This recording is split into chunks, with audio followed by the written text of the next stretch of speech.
In today's video, I'm going to teach you how to handle complete tasks in monday.com. We'll start on your monday.com homepage. Once you're signed in, you should see your recent boards in the navigation bar. From here, open the workspaces view so you're working in the right area for your team. This is where all your boards and folders live, and it keeps everything organized by department or project. If you're setting this up on a new board, create one now. Click the plus sign and choose board. A new board is great when you want a clean, consistent workflow for marking tasks complete. If you're using an existing board, you can follow along there as well. On the board, check whether you already have a status column. If you don't, add one. Click the plus icon to add a column, search for status, and insert it. The status column is the heart of your workflow because it tracks where each task stands. Make sure one of the labels is called Done, and arrange your other labels like To Do or In Progress to match your team's process. Clear labels make automations much more reliable. Now let's automate what happens when a task is complete.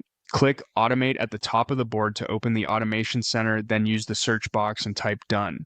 You'll see ready-made recipes related to that status.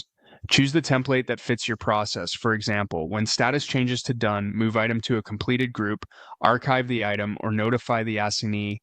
Click Use Template. If you're prompted, confirm which status column and which label should trigger the action, then click Create Automation. That's it. The rule is added to your board and will run automatically. A quick tip. Name your automation clearly so teammates understand what it does, and keep only one rule per outcome to avoid conflicts.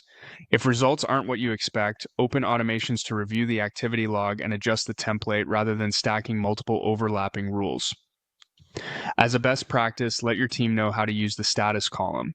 Only switch to done when all checklist items or dependencies are cleared. That way the automation reflects real completion, dashboards stay accurate, and workloads don't get skewed. To wrap up, you went to your home page, opened the right workspace, created or opened a board, ensured a status column with a done label exists, and set up an automation that reacts when tasks are marked done. With this in place, completed work is handled consistently and nothing slips through the cracks.